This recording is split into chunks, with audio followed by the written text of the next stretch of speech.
Guys, I'm here again trying to get these valves off of the head here, and I came up with my own way of getting the, I think you call them retainers, off, instead of going through the hassle of compressing them and stuff. Oh, by the way, I got it painted. It's really pretty. It's all painted nicely. And the reason I'm taking it apart and cleaning it out is because I'm about to clear coat it.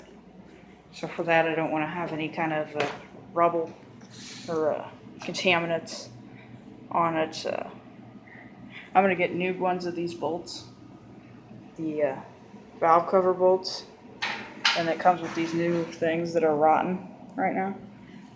But I got it painted Ford gray, all those, and then I got the engine and stuff painted into Ford blue.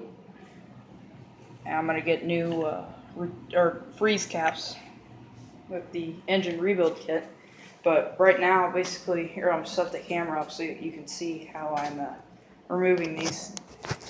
I also ended up buying the sandblaster I used from my neighbor for $60. It's a Harbor Freight sandblaster. I think I made a video on me sandblasting with it.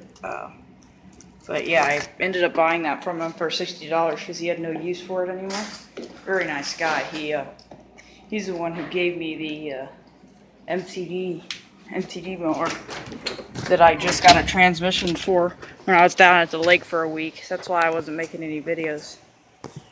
I also bought that wood chipper for $75 and put that Home Depot chute on it because it didn't have a bag.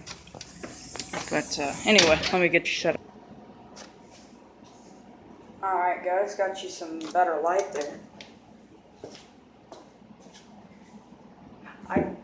There was still some oil and some primer on the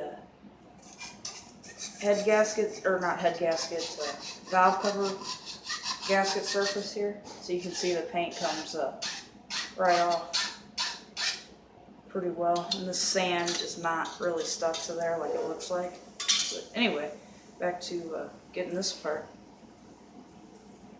This is what the little collars look like. They just set around the valve and get the valve out.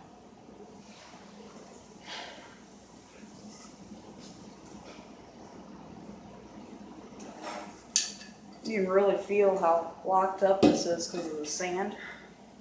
So that's why I'm cleaning it out. But the collar goes on there like this, and because of its like slanted shape, it locks onto the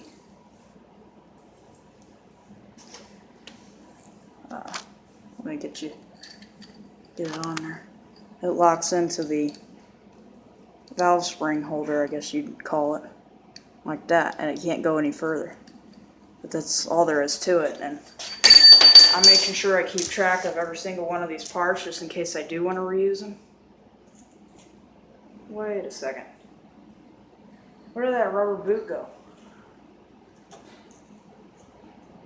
Where did it go? There should be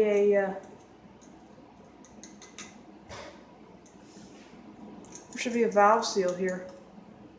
That's funny because that's a valve that shook loose. Oh my gosh. What a poor job of rebuilding this engine. There's no... Here, let me show you guys what I'm talking about here.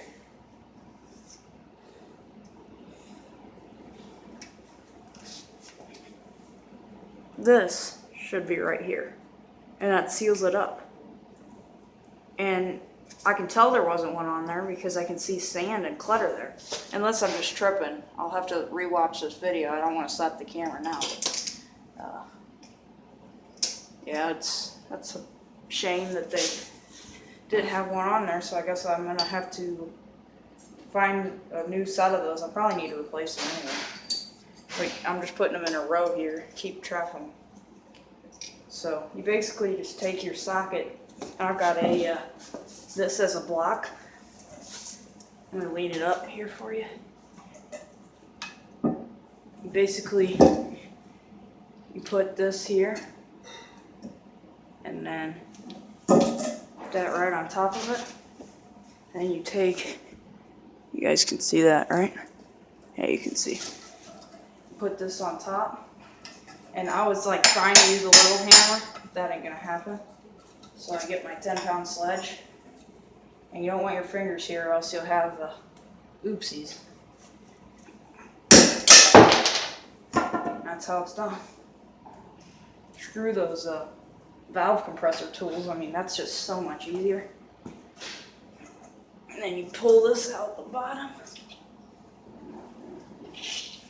And then this is that little rubber thing that should have been there.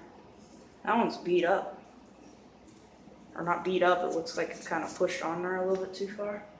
Then you put your spring. And you put this. That's how you keep track of that. Let me go ahead and get the rest of these off of here. And then I'll get back to you. Well, that's a good sign. The valve seats don't look too bad.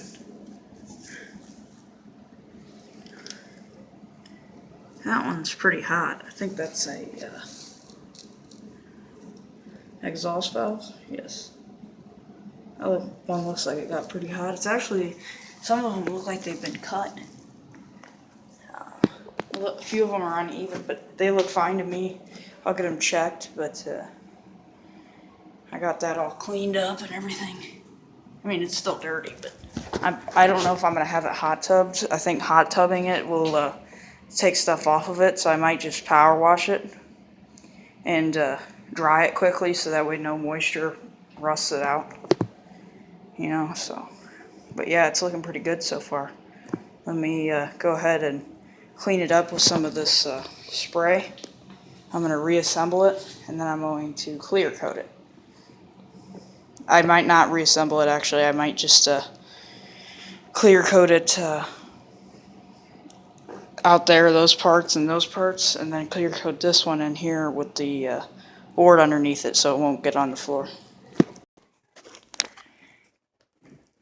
I might have really done something bad. I got this clear coat on here, and I think I might have put it on a little bit too thick, and it started doing that white stuff, like bubbles, and there's really nothing I could do about it now because it's already hardened, so I'll just hope that clears up. There's a lot of cat hair, but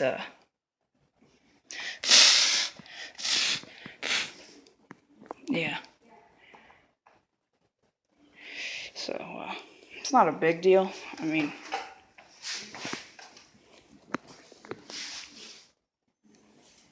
it's not the end of the world, but it doesn't look as good as that. Like that and that are a different story.